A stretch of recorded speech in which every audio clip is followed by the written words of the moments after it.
Kita akan langsung bahas pemirsa bersama dengan sejumlah narasumber yang sudah hadir di Apa Kabar Indonesia Malam. Kita akan sapa satu persatu. Di sebelah saya sudah ada Mbak Dina Praptora Harja yang merupakan pengamat hubungan internasional Universitas Bina Nusantara. Selamat malam Mbak Dina. Selamat malam. Terima kasih sudah hadir. Di sebelahnya juga sudah ada Pak Slamet Ginting yang merupakan pengamat militer Universitas Nasional. Selamat malam Pak Slamet. Selamat malam. Baik, selanjutnya juga ada Mas Yanuardi, pengamat Timur Tengah Universitas Indonesia. Selamat malam Mas Yanuardi. Malam Mbak Tir. Baik, saya akan ke Mbak Dina terlebih dahulu mungkin. Mbak Dina, Iran dan juga Israel yang sebelumnya kita ketahui telah berperang kurang lebih 12 hari begitu ya, telah melangsungkan gencatan senjata. Tapi informasi yang kemudian beredar ini ternyata Israel mengalami kerugian dengan jumlah yang fantastis begitu ya. Nah, tapi kalau kita melihat untuk dampaknya sendiri di posisi Israel secara politik maupun juga diplomatik, ini seperti apa Mbak Dina? Sangat buruk. Oke. Jadi kalau dilihat dari, kita lihat harus memang beberapa layer ya kalau kita bicara soal hubungan internasional, ini semacam pasti ada dimensi di dalam negeri, domestik, karena bagaimanapun politik luar negeri itu sumbernya dari dalam negeri, bisa jadi satu cara buat para pemimpin untuk unjuk gigi lah, mendapatkan legitimasi mengapa dia masih harus berkuasa dengan cara dia melakukan sejumlah aktivitas bahkan serangan militer ke negara lain. Benjamin Netanyahu itu dalam posisi yang sangat terjepit sebenarnya di dalam negeri. Sudah berbulan-bulan bahkan bertahun-tahun sebenarnya posisi partainya dia itu bukannya semakin kuat tetapi melemah mayoritasnya. Karena ini sistemnya di sana kan parlementer. Kemudian juga Benjamin Netanyahu secara politik juga dikenal korup ternyata.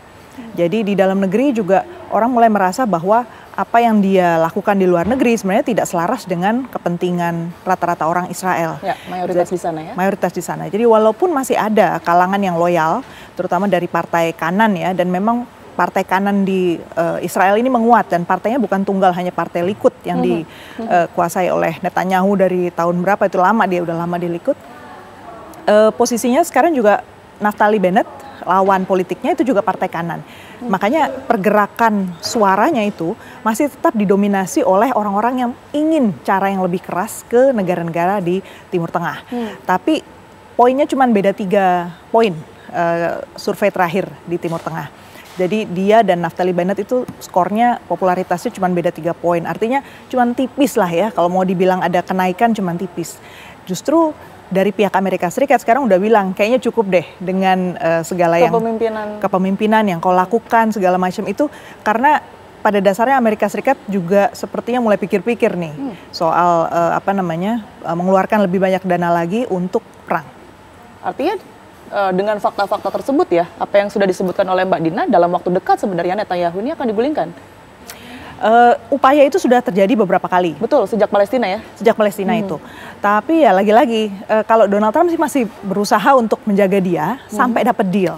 Jadi yang diinginkan oleh Donald Trump itu adalah demi kau bertahan, kau harus secure dana. Jadi anggaran dari pertahanan Israel harus didedikasikan untuk membeli lebih banyak senjata dari Amerika Serikat. Berapa lama Donald Trump memberi waktu ya dalam tanda kutip kepada Netanyahu untuk bisa memenuhi apa yang ia butuhkan gitu? Minggu ini dia akan ketemu kan katanya di Washington. Jadi kita lihat saja hasilnya begitu. Ini sangat impulsif memang negosiasi ini, karena Donald Trump kan berarti kecenderungannya memang selalu mengutamakan deal daripada perdamaian. Oke.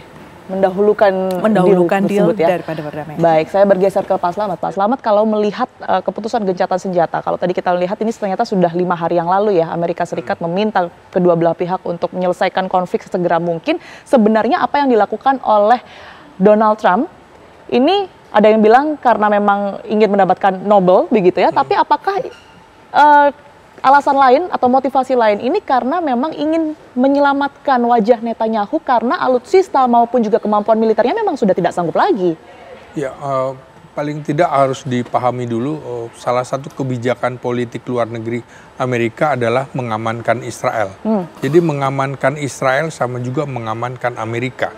Sehingga apa yang ancaman terhadap Israel, maka dianggap juga itu ancaman bagi Amerika.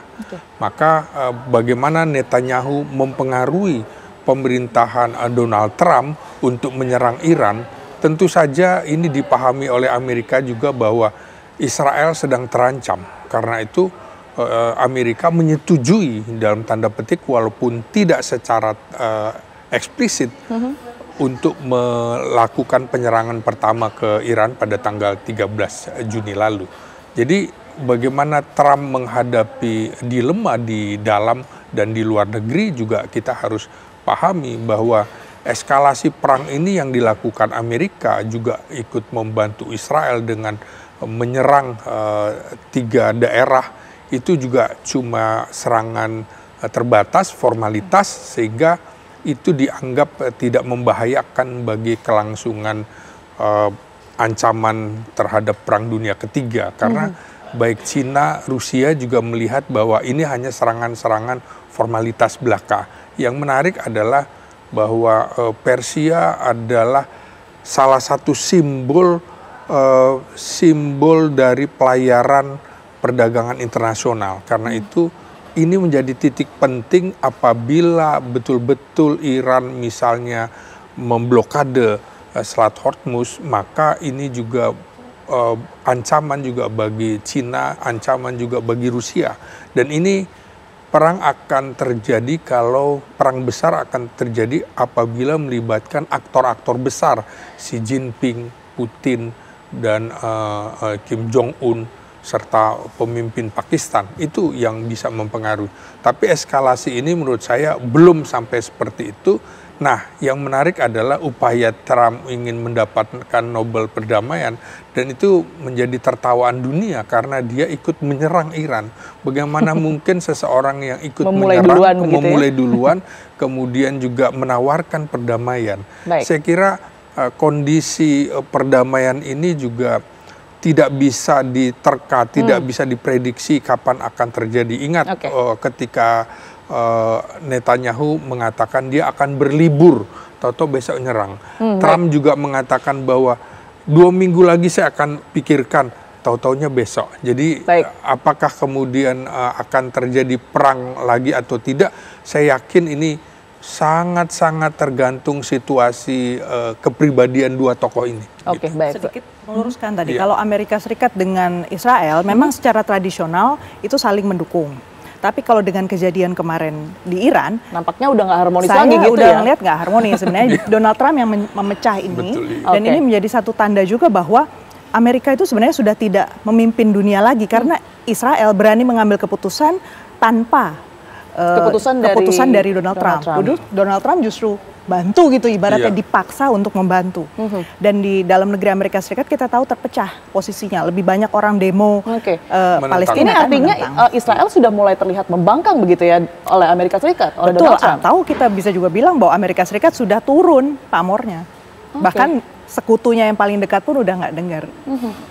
Baik, saya ke Mas Yanuardi. Mas Yanuardi, dengan adanya keputusan gencatan senjata kemarin, apakah juga bisa diartikan bahwa ini ada pergeseran strategi geopolitik nih yang kemudian terjadi di kawasan, Mas Yanuardi? Kalau saya lihat yang pertama, Trump ini kan pribadi yang tidak bisa diprediksi ya, yang tadi Pak Slamet sebutkan itu.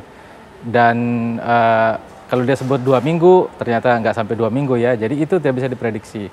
Maka gencatan senjata ini menurut saya sesuatu yang positif buat kedua negara ya, buat Israel sama Iran.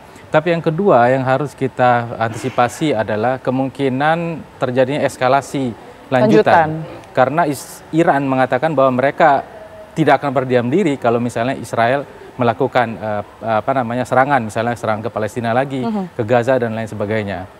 Jadi menurut saya ini harus disyukuri oleh masyarakat dunia. Jadi kita melihat ini ada perdamaian, ceasefire ya, tapi ceasefire ini belum bersifat permanen ceasefire, jadi belum sifat permanen gitu, masih ada potensi laten. Jadi dia potensi laten yang kalau misalnya ada pelecutnya, ada provokasinya, maka ada kemungkinan untuk dia bisa meletus menjadi satu konflik baru lagi, bahkan bisa menjalar pada kawasan lain, atau misalnya tadi lebih jauh misalnya sampai ke Perang Dunia Ketiga gitu. Itu segala kemungkinannya ke depan begitu ya, potensi-potensi. Tadi saya sudah menanyakan Mbak Dina berkaitan bagaimana kemudian dampaknya.